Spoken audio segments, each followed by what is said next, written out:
तो आज हम लोग शुरू करने वाले हैं एटॉमिक स्ट्रक्चर, है ना। एटॉमिक स्ट्रक्चर मतलब ये जो एटॉमिक फिजिक्स में जो एटॉमिक स्ट्रक्चर है उसको मैं बोला था नेक्स्ट क्लास में शुरू करूंगा, तो मैं आज शुरू करने वाला हूँ।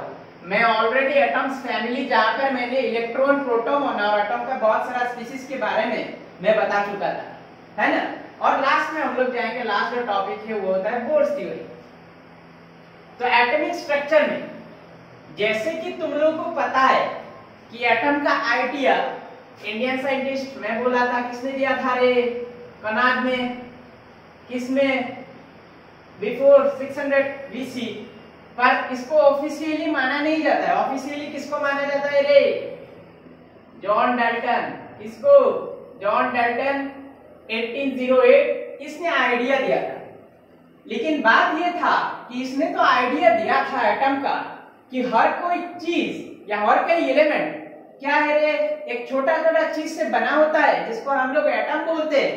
लेकिन ये एटम का शेप कैसा है वो नहीं बोला था। शेप कैसा है वो नहीं बोला था। तो अगर आइडिया दिया था तो इसका मतलब क्या था रे? आइडिया अगर दिया था एटम का तो इसका मतलब उसने उसको डिफाइन भी किया था।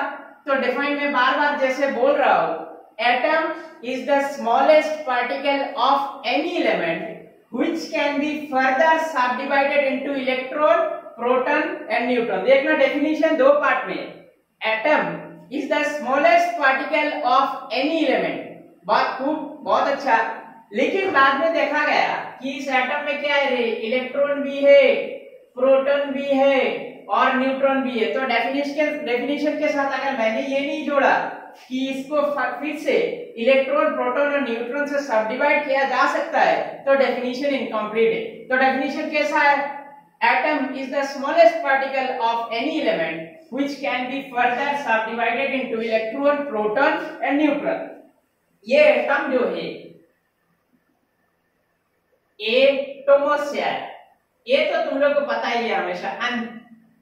और टोमस का ग्रीक मीनिंग होता है कटेबल, अनकटेबल। अनकटेबल मतलब यही एक ऐसा स्मॉलेस्ट पार्टिकल है जिसको हम लोग फर्दर कट नहीं कर सकते।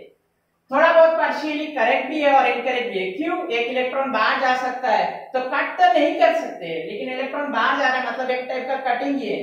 तो उस टाइम जब टर्म दिया गया था एटम, दो वर्ड से आया था एटोमोस मतलब अनकटेबल। इसमें डाउट नहीं होना चाहिए। तो ये था आइडिया या फिर टर्म्स आप बोल सकते हो कहां से आया। मेन जो बात आता है एटॉमिक स्ट्रक्चर में कि इसका शेप कैसा है देखने में, है ना। तो फर्स्ट जो मॉडल आया था उसको हम लोग बोलते हैं, एकदम थियोरेटिकल है, मैं जस्ट बता दूंगा बड़ा प्यार से देख लेना रे। जे थॉमसन्स एटॉमिक मॉडल। जे थॉमसन्स एटॉमिक मॉडल। जे थॉमसन्स एटॉमिक मॉडल। थॉमसन ने ये बोला था कि एटम स्फेरिकल शेप का है।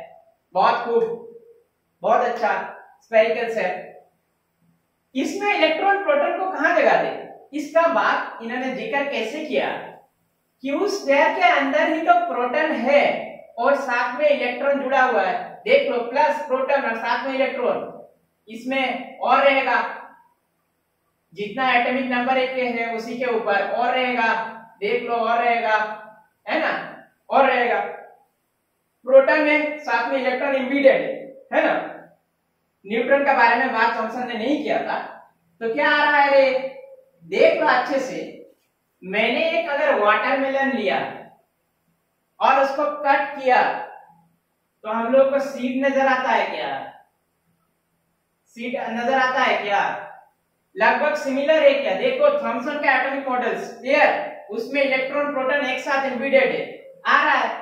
जैसे कि मान लो प्लम, एक मान लो केक है, हम लोगों ने देखा है एक टाइप का शेप का केक है, उसमें अगर प्लम है दिखाई देता है ना, प्लम। हाँ, तो ये जो बेसिकली जो मॉडल है जे थॉमसन्स एटॉमिक मॉडल, जिन्होंने कहा था एक स्फीयर है एटम, वहां पे इलेक्ट्रॉन के साथ प्रोटॉन एक साथ एम्बेडेड है। और अगर वाइस वर्सा बोलेंगे तो प्रोटॉन है लास्ट स्टार्ट वाला, उसी के साथ में इलेक्ट्रॉन एक साथ एम्बेडेड है। इस मॉडल को हम लोग दूसरा नाम दे सकते हैं जिसको बोलते हैं वाटरमेलन मॉडल। क्या बोलते हैं रे? एटम मॉडल थॉमसन का, उसको क्या बोलते हैं रे? Watermelon model.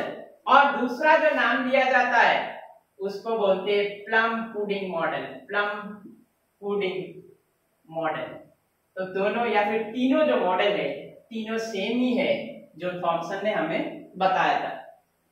देखो जितना सारा भी स्ट्रक्चर जो साइंटिस्ट ने दिया, कुछ तो एक्सपेरिमेंटली दिया, कुछ तो हाइपोथेटिकली या फिर थ्योरेटिकली दिया, लेकिन उसका लिमिटेशंस आता है। थॉमसन ने जो स्ट्रक्चर बताया था एटम का वो एकदम बेसिक था, बेसिक इन द सेंस उसमें कोई एक्सपेरिमेंटल पार्ट जुड़ा हुआ नहीं था। नेक्स्ट में जब जाऊंगा रदरफोर्ड मॉडल में, उसमें हम लोग देखेंगे कि क्या है रे कि एक्सपेरिमेंटल पार्ट भी है।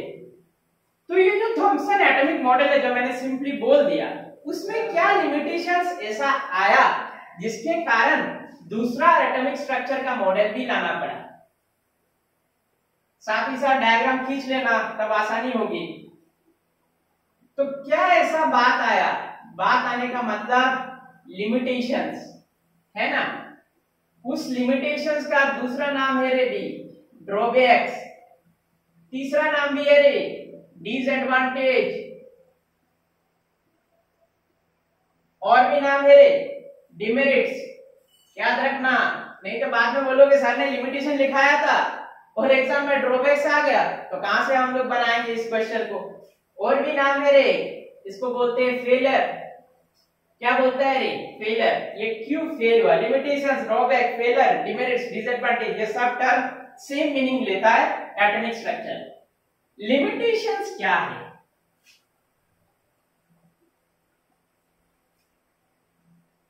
मान लिया जाए जो बोला था कि एक प्रोटॉन के साथ एक इलेक्ट्रॉन इम्बेडेड है, तो एक प्लस चार्ज और एक माइनस चार्ज अगर साथ में है तो उसमें क्या रहेगा रे? अट्रैक्शन। अगर अट्रैक्शन ऐसा है तो मैं क्या यहां से इलेक्ट्रॉन निकाल सकता हूं? इलेक्ट्रॉन क्या लिबरेट कर सकता हूं? नहीं ना, नहीं कर सकता। एक साथ है भाई, पॉजिटिव के साथ नेगेटिव है, क्या करेगा पाजी? लेकिन मान लिया जाए एक सोडियम है जिसके पास इलेक्ट्रॉन कितना है? 11। वो Na+ बनता है कि नहीं बनता है? क्लोरीन जिसके पास इलेक्ट्रॉन कितना है रे? 17, वो Cl- बनता है या नहीं बनता है? Na+ बना, इसका मतलब ही है कि क्या है? कैटायन बना, इसका मतलब एक इलेक्ट्रॉन क्या लॉस किया। क्लोरीन माइनस बना 18 बनने के लिए, नोबल गैस का कॉन्फ़िगरेशन के लिए, तो इसका मतलब उसने एक तो लिया ना, जाके तो NaCl बना।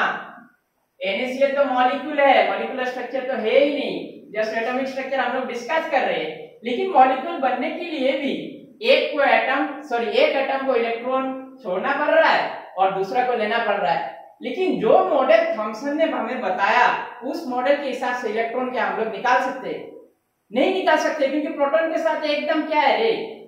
जुड़ा हुआ है, उससे निकालना बहुत मुश्किल है।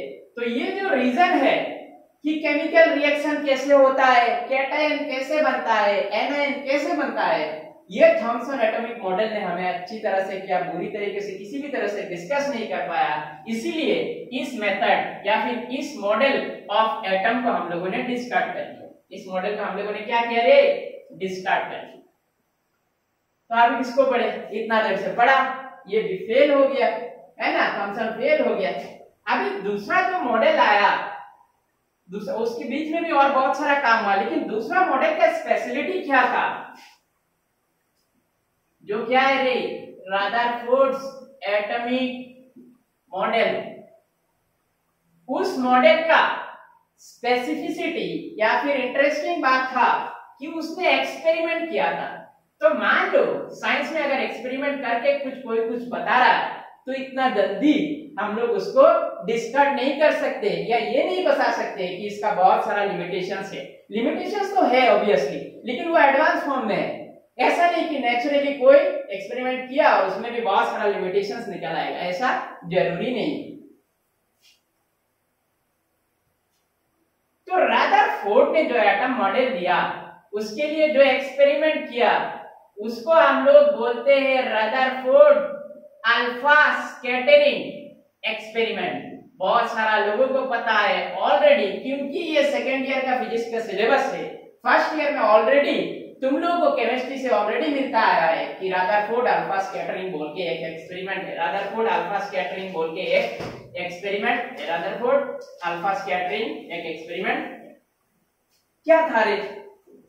रदरफोर्ड ने एक गोल्ड फॉइल लिया था। मैं एक काम करता हूं, थोड़ा बड़ा करके डायग्राम देता हूं। क्या किया था रे? गोल्ड का एक फॉइल लिया था। मैं अभी फर्दर टाइम बिंग रख रहा हूं इसको, ऐसा बताऊंगा ये कैसे आया, मैं ये बता रहा हूं धीरे धीरे।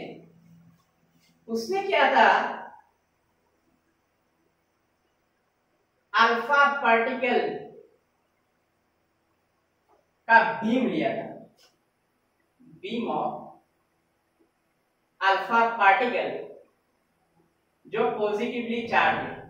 मैं बताऊंगा, अल्फा पार्टिकल जो पॉजिटिवली चार्ज है उसका बीम लिया था। बीम इन द सेंस बहुत सारा रे यहां से निकलेगा, बहुत सारा अल्फा पार्टिकल बम्बार्ड होगा और जाके एटम को टकराएगा। और ये भी याद रखना, इसमें जो गोल्ड का फॉइल लिया था, किसका रे? गोल्ड का एक फॉइल लिया था। गोल्ड का एक पतला सा शीट लिया था उसी से एक्सपेरिमेंट करने के लिए। लेकिन वो सब एटम के लिए वैलिड है। अगर गोल्ड में जाके कुछ बिहेवियर शो कर रहा है ना, इसका मतलब कोई भी एटम हो उसमें भी अगर अल्फा पार्टिकल का बीम जाएगा तो कुछ ना कुछ बिहेवियर शो करेगा। ये अल्फा पार्टिकल मैं न्यूक्लियस जब पढ़ाऊंगा तब मैं बोलूंगा कि अल्फा पार्टिकल कुछ नहीं है, ये हीलियम ही होता है। क्या होता है रे? हीलियम ही होता है। अल्फा पार्टिकल क्या होता है रे? हीलियम होता है। मैं नीचे और एक एटम ड्रॉ कर देता हूं, नहीं बाद में ड्रॉ करूंगा। फॉर द टाइम बीइंग रे आया, चला गया।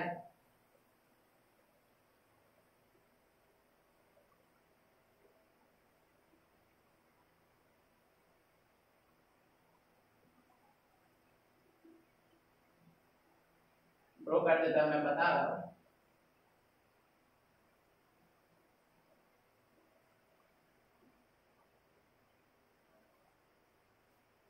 अच्छा, इसका मतलब क्या है? मैं जितना बीम ड्रॉ किया उतना ही है क्या? क्या मैं डायग्राम में इतना रेगुलर एक के बाद एक नीचे दिखाऊंगा तो डायग्राम अच्छा लगेगा? जरा भी नहीं। इसलिए मैंने कुछ रेज लिया, कुछ रेज कंसीडर किया, कुछ रेज मैंने कंसीडर किया।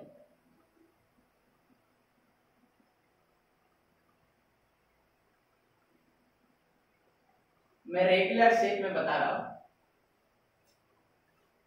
देखा गया जब मैंने उधर एक स्क्रीन रखा,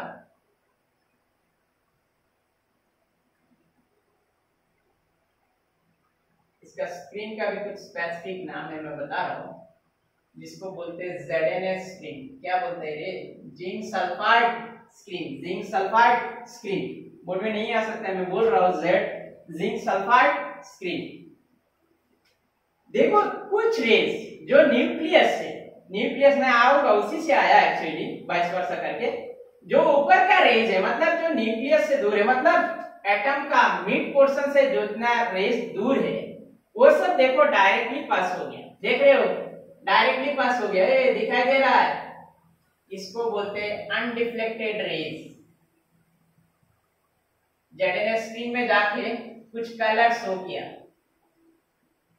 undeflected rays, undeflected alpha particle. Undeflected rays मतलब अनडिफ्लेक्टेड क्या है रे? Alpha particle. Undeflected alpha particle. देखो उसका ठीक ऊपर, मतलब जो अनडिफ्लेक्टेड था उसका रे वाला थोड़ा देखो स्कैटर हुआ। स्कैटर हुआ कि नहीं हुआ रे? स्कैटर हुआ ना? हुआ, मतलब ये डिफ्लेक्टेड हुआ, स्कैटर हुआ, इसका मतलब ये डिफ्लेक्टेड हुआ। उसका ऊपर वाला जो रे देखो एकदम 90 डिग्री में रिफ्लेक्ट हो गया। इसका भी बहुत सारा एक कांसेप्ट है जिसको बोलते हैं इंपैक्ट पैरामीटर। में हो सकता है आज पहुंच जाओ, या तो मैं नेक्स्ट क्लास में इंपैक्ट पैरामीटर बताऊंगा। ये हो गया देखो 90 डिग्री डिफ्लेक्ट हो गया, दिखाई दे रहा है क्या? ये हो गया स्ट्रांगली डिफ्लेक्टेड, स्ट्रांगली डिफ्लेक्टेड। पहले वाला तो डिफ्लेक्टेड था, मतलब मान लो कुछ एंगल है θ1, ये देखो ये 90 डिग्री में डिफ्लेक्ट हो गया। स्ट्रांगली जो डिफ्लेक्टेड है वो 90 डिग्री में डिफ्लेक्टेड हो गया। तो ये ऑब्वियसली थीटा 190 डिग्री से कम होगा, है ना।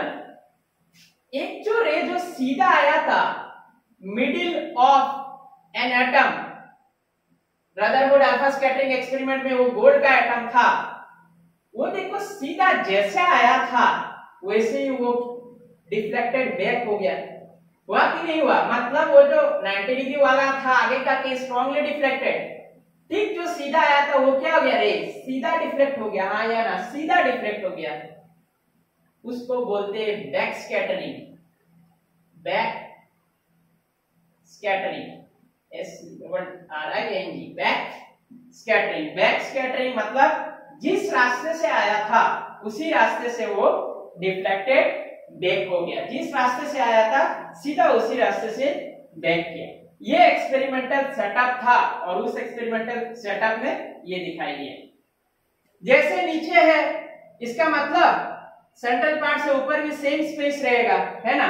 और मैं बोल रहा था कि एक फॉयल शीट में थोड़ी ना एक एटम रहेगा, स्पेक्ट्रोस्कोपिकली स्टडी किया गया तो एक एटम कंसीडर किया गया, और भी रहेगा उस साइड में, और एटम रहेगा, और एटम रहेगा, और एटम नीचे भी रहेगा, है ना। बीम भी इस साइड में और रहेगा, क्योंकि ये क्या है, अल्फा पार्टिकल पॉजिटिवली चार्ज का एक बीम सेटअप किया गया जहां से बहुत सारा रे निकल रहा था, हाँ या ना, निकल रहा था। अच्छा, यहां से हम लोग क्या ऑब्जर्व कर सकते? एक एक्सपेरिमेंटल के बाद हमें पहला जो चीज है, एक्सपेरिमेंटल होने के बाद, एक्सपेरिमेंट होने के बाद पहला जो चीज आता है वो होता है इसका ऑब्जर्वेशन।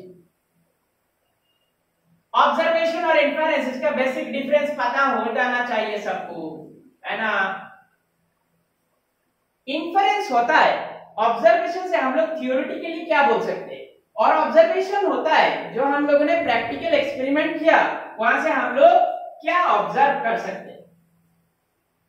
ऑब्जर्व एक चीज ये तो कर सकते हैं कि मैक्सिमम जो रेज है दिखाई दे रहा है, देखो यहाँ पर एक बैक स्कैटर हुआ, दो मैं दिखाया, और भी बहुत सारा नीचे रेज है, तो मैक्सिमम रेज क्या हो गया? अनडिफ्लेक्टेड रहेगा। मतलब मान लो इधर और एक रे, ये भी अनडिफ्लेक्टेड रहेगा, ऐसे इधर और एक रे, वो भी अनडिफ्लेक्टेड रहेगा। अनडिफ्लेक्टेड रहेगा या नहीं रहेगा? रे अनडिफ्लेक्टेड रहेगा। सेम पोर्शन में मैंने एरो मार्क किया, देख लो, ये मैं क्रोनोलॉजी के लिए आया एरो मार्क्स, है ना, थोड़ा जूम करके देख लेना।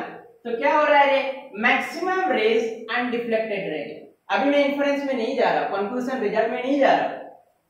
कुछ रेज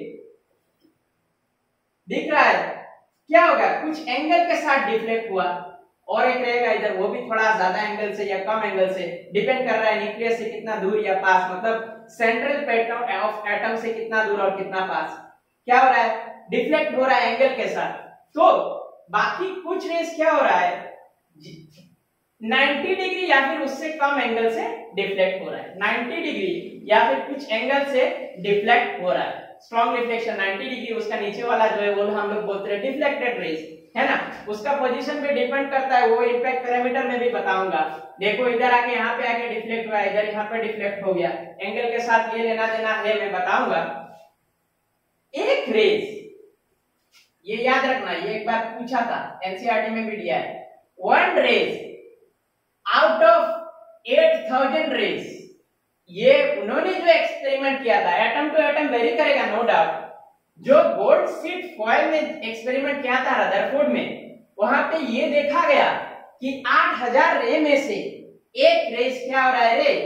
डिफ्लेक्टेड बैक हो रहा है, डिफ्लेक्टेड बैक हो रहा है, डिफ्लेक्टेड बैक हो रहा है। इसका मतलब मान लो उन्होंने जो बीम लिया था ये बता रहा है कि नीचे और एक एटम रहेगा, उस सेंटर और उस सेंट्रल पॉइंट के बीच सेंटर, और वहां पे एक रहेगा सेंटर, वहां से अगर 8000 रे को डिफ्लेक्ट स्कैटर किया गया तो वहां पे से सिर्फ एक रेज 180 डिग्री पे, 180 डिग्री इन द सेंस जिसको बोलते हैं बैक स्कैटरिंग, बैक भी स्कैटर किया। किसमें स्कैटर किया? एकदम जिस डायरेक्शन में गया था सीधा उसी डायरेक्शन में आ गया। ये था बेसिक्स ऑब्जर्वेशन। रिवाइंड करके देख लेना थोड़ा क्या क्या मैं बोला, फिर भी मैं बोल देता हूं। नंबर 1, मैक्सिमम रेज अनडिफ्लेक्टेड, है ना, सीधा चला गया। दूसरा, कुछ रेज 90 डिग्री या फिर उससे कम एंगल से डिफ्लेक्टेड हुआ। तीसरा, 8000 रेज में से 8000 बीम ऑफ अल्फा पार्टिकल से सिर्फ एक रेज ऐसा है जो क्या हो गया? डिफ्लेक्टेड टुवर्ड्स द सोर्स, मतलब जहां से शुरू हुआ था वही डायरेक्शन में वो डिफ्लेक्टेड बैक हो गया 180 डिग्री से। ये था ऑब्जर्वेशन। अभी मैं अगर बोलूं कि इन्फरेंस क्या है और रिजल्ट क्या है तो क्या बताओगे स्ट्रक्चर का बेसिस में? डायग्राम खींच लेना, नोट्स में मैं देने वाला नहीं हूं।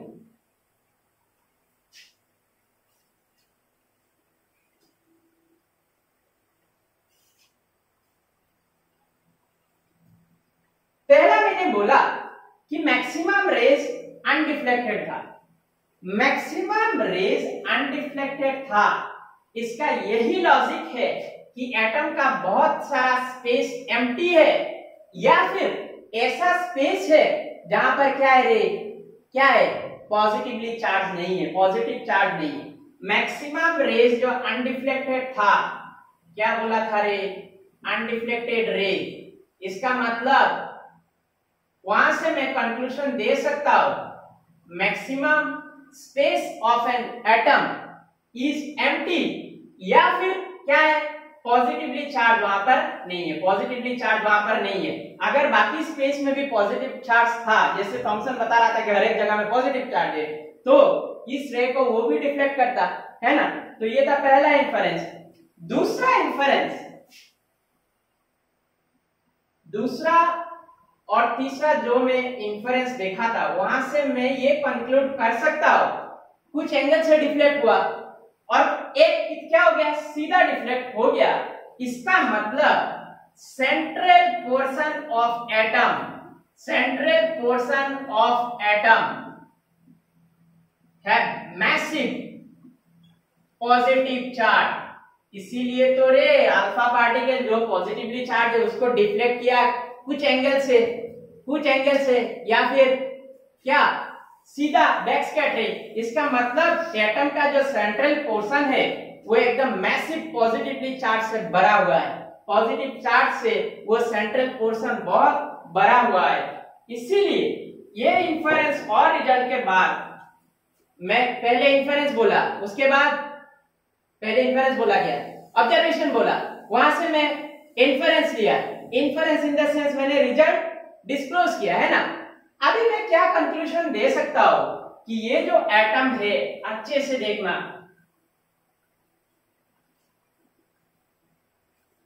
बार बार याद रखना रे, पहले ये हम लोगों ने पढ़ा ऑलरेडी बायोलॉजी में एक्सपेरिमेंट, उसके बाद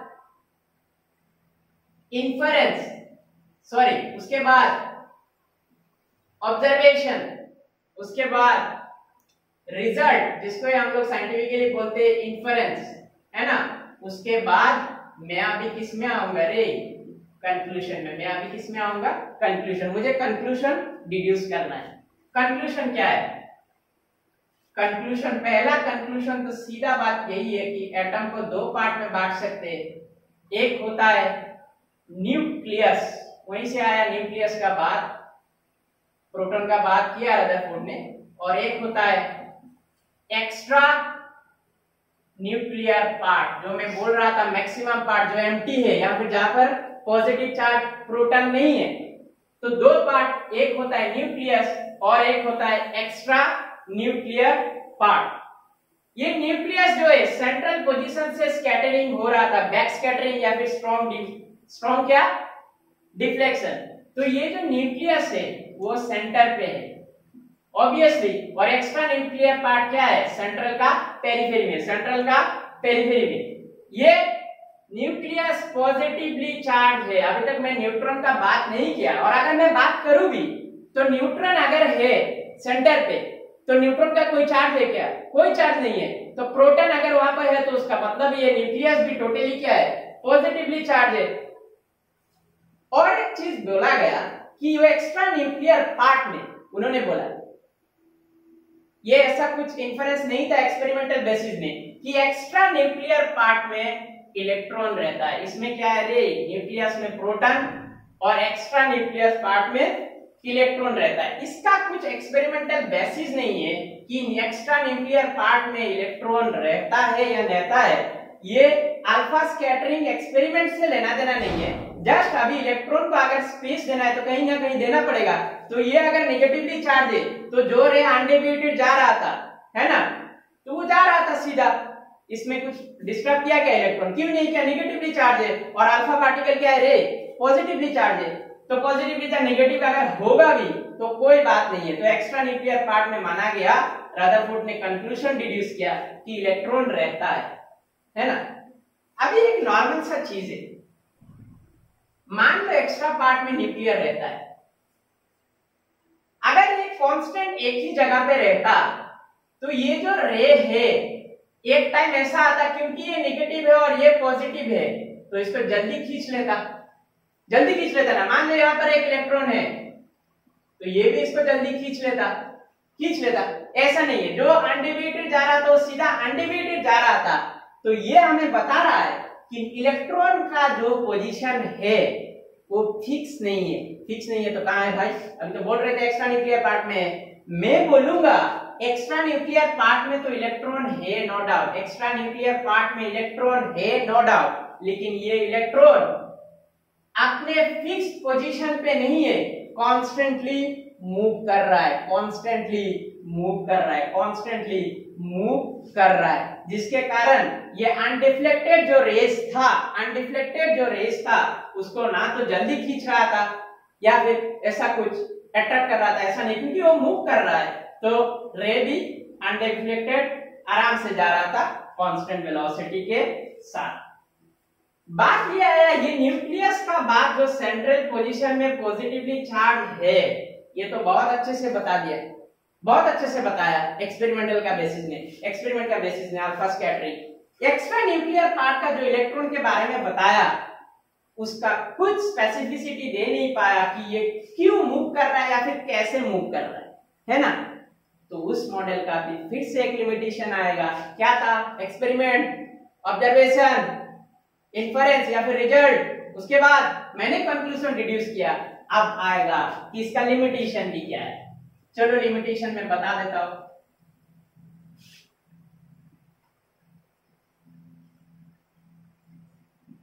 लिमिटेशन वही है कि एक्सपेरिमेंट सेटअप में इलेक्ट्रॉन जो बताया गया कि मूव कर रहा है, ऐसा तो कुछ एक्सपेरिमेंट में दिखाई नहीं दिया।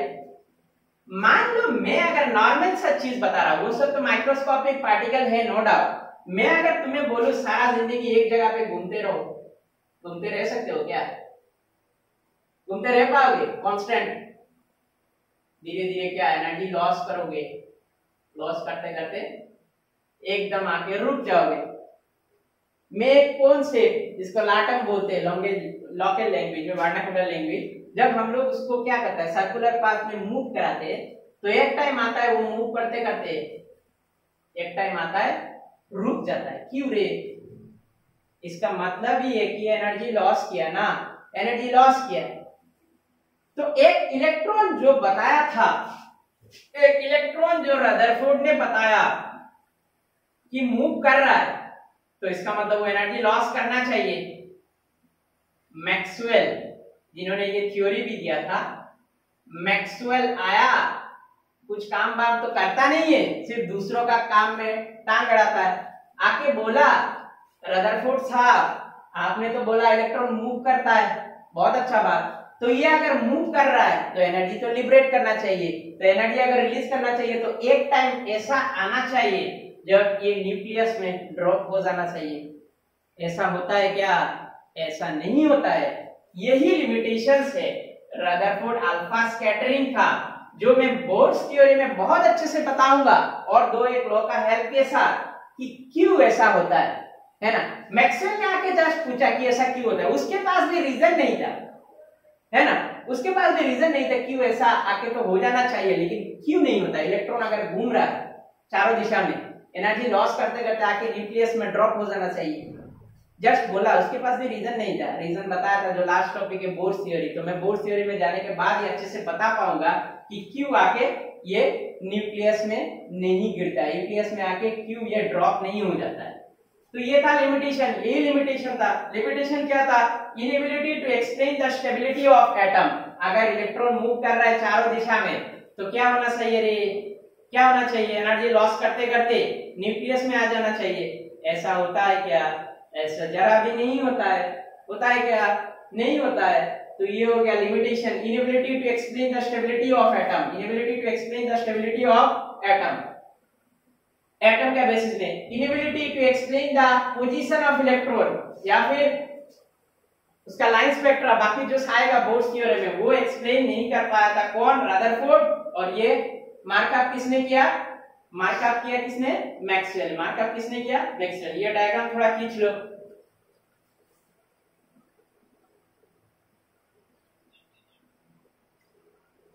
है ना? अभी रदरफोर्ड एक्सपेरिमेंट का जो इंपॉर्टेंट बात है, रदरफोर्ड एक्सपेरिमेंट का जो इंपॉर्टेंट बात है हमारा फिजिक्स का लैंग्वेज में, जो इंपॉर्टेंट बात है फिजिक्स का लैंग्वेज में, वो होता है डिस्टेंस ऑफ क्लोजेस्ट अप्रोच। मैं थोड़ा जल्दी से डिस्कस करूंगा, थोड़ा कोऑपरेट करना, और नेक्स्ट क्लास में मैं इंपैक्ट पैरामीटर डिस्कस कर पाऊंगा।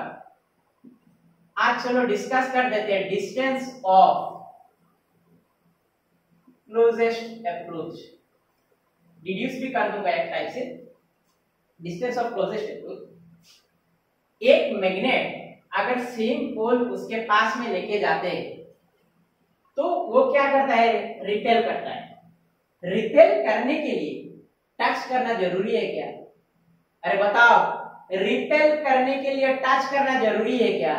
जरूरी नहीं। मैं सिर्फ सेंट्रल पोर्शन ले रहा हूं, पॉजिटिवली चार्ज है, तो वहां से जो रे 180 डिग्री डिफ्लेक्ट हुआ था, जिसको हम लोग बोलते हैं बैक स्कैटरिंग, अगर उसको रिपेल किया, ये भी पॉजिटिव चार्ज है, सेंट्रल में भी पॉजिटिव, तो क्या उसको टच करना पड़ेगा क्या? टच करना पड़ेगा रे? जरूरी नहीं है। टच करने का जरूरत नहीं है।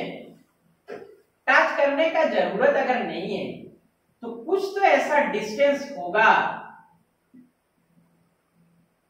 जहां से वो उसको डिफ्लेक्ट बैक कर देगा। इस डिस्टेंस को बोलते हैं डिस्टेंस ऑफ क्लोजेस्ट अप्रोच। ये कहां से लिया जाता है? सेंट्रल पोजीशन का सेंटर से, सेंट्रल पोजीशन का सेंटर से जहां से ये डिफ्लेक्ट हो गया, वेरी करेगा कि इसका एटॉमिक नंबर कितना है, जो एटम में बॉम्बार्ड किया गया उसका एटॉमिक नंबर कितना है,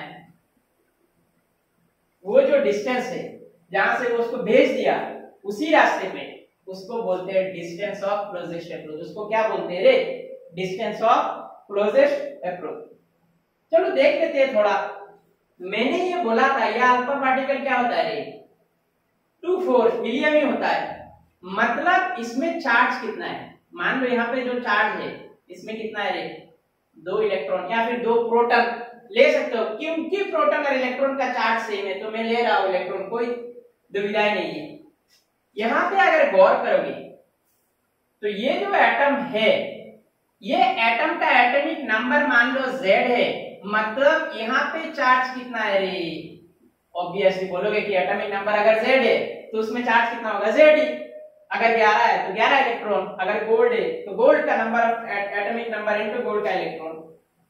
मुझे एक चीज ये बताओ कि यहाँ पे कौन सा एनर्जी दिया गया जिसके कारण ये जा रहा है? क्या रे? ऑब्वियस बात कि सर इनिशियल काइनेटिक एनर्जी दिया गया, हाफ mv², वेलोसिटी भी दिया गया, उस अल्फा पार्टिकल का मैंने मास कंसीडर कर लिया m। एक चीज ये भी बताओ, इस सिचुएशन में इलेक्ट्रिक पोटेंशियल एनर्जी, या फिर बोला जाता है सिंपल सा पोटेंशियल एनर्जी, इनिशियल लिया में, देखो इनिशियल है ना, मतलब उस पोजीशन में कुछ है क्या? नहीं है, मतलब 0 है। अभी मुझे ये बताओ, डिस्टेंस ऑफ क्लोजेस्ट अप्रोच में थोड़ा रब अप कर रहा हूं, इस पोजीशन में आने के बाद और सामने गया क्या? ये जो एकदम लीस्ट पोजीशन जहां से ये बैक के वहां पे से जाने के बाद और गया सामने? गया नहीं, तो काइनेटिक एनर्जी कुछ होगा? फाइनल काइनेटिक एनर्जी कुछ होगा क्या? नहीं है, इसीलिए तो नहीं जा रहा है भाई, 0। लेकिन कोई तो एक ऐसा एनर्जी है जिसके कारण या फिर जो मिलने के बाद ये बैक किया। इधर भी दिया गया एक्सपेरिमेंटल सेटअप से वेलोसिटी दिया गया, मास से तो काइनेटिक एनर्जी है। यहां पर जब ये गया कुछ तो एनर्जी कहीं ना कहीं से मिला जिसके कारण ये बैक किया, उसको ही हम लोग बोल रहे थे पोटेंशियल एनर्जी, जो फाइनल उस पोजीशन में, या फिर इलेक्ट्रिक पोटेंशियल एनर्जी, जो क्या होगा मैं अभी बता देता हूं थोड़ा। 2 चार्ज मान लो है Q1 और Q2, उनके बीच में फोर्स जो लगता है रे, उसको क्या बोलता है रे? इलेक्ट्रोस्टैटिक फोर्स, इलेक्ट्रोस्टैटिक फोर्स क्या होता था रे, क्या होता था रे उस फोर्स, K Q1 Q2, मैंने डिस्टेंस क्या लिया, वही distance of closest approach r naught square, क्या होता था रे r naught square K Q1 Q2 by r naught square. बाद में तुम लोगों ने देखा इस K का वैल्यू भी है और एक्सपेरिमेंटल एक फॉर्मूला भी है 1/4 pi epsilon naught Q1 by Q2 r naught square. अगर ये फोर्स है, ये फोर्स उस सिचुएशन पे लग रहा है, मतलब कुछ एनर्जी भी है, एनर्जी है या नहीं है? एनर्जी क्या होता है रे, एनर्जी, इसको मैं उस पोजीशन पे रख रहा हूं, एनर्जी क्या होगा बताओ, पता नहीं ये जगह आ रहा है या नहीं, एनर्जी क्या होगा रे, वर्क डन, वर्क डन क्या होता है रे, फोर्स इनटू डिस्प्लेसमेंट। तो फोर्स मैंने क्या निकाला था 1/4 pi epsilon naught Q1 Q2 by r naught square into r naught, cancel out होके क्या आ रहा है रे 1 बाय, मैं डायरेक्टली यहां पे लिख दे रहा हूं, लिख लेना 1/4 pi epsilon naught Q1 Q2 by r naught, ये हो गया तुम्हारा इलेक्ट्रोस्टैटिक पोटेंशियल एनर्जी। मैं बहुत सारा चीज लिखा, थोड़ा बहुत इलेक्ट्रोस्टैटिक्स का जो कूलम्स होते इलेक्ट्रोस्टैटिक फोर्स आया वो भी डिस्कस किया, जो पता भी है तुम लोगों को। वहां से मैंने फोर्स से डिस्प्लेसमेंट को मल्टीप्लाई करके मैंने एनर्जी जो वर्क डन फॉर्म पे आएगा, वही वर्क डन नथिंग क्या है रे, वही work done electrostatic potential energy है, जो है 1/4 pi epsilon naught Q1 Q2 by r naught, Q1 Q2 by r naught, Q1 Q2 by r not.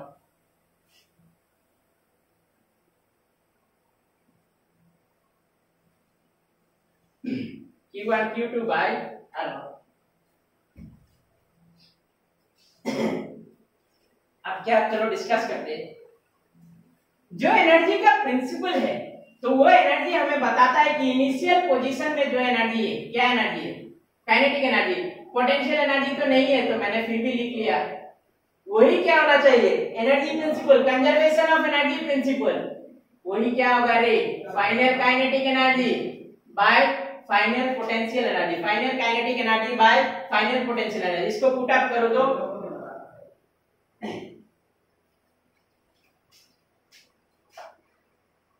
मैं तो लिख लिया इतना, सुने राम, चलो रब कर देते।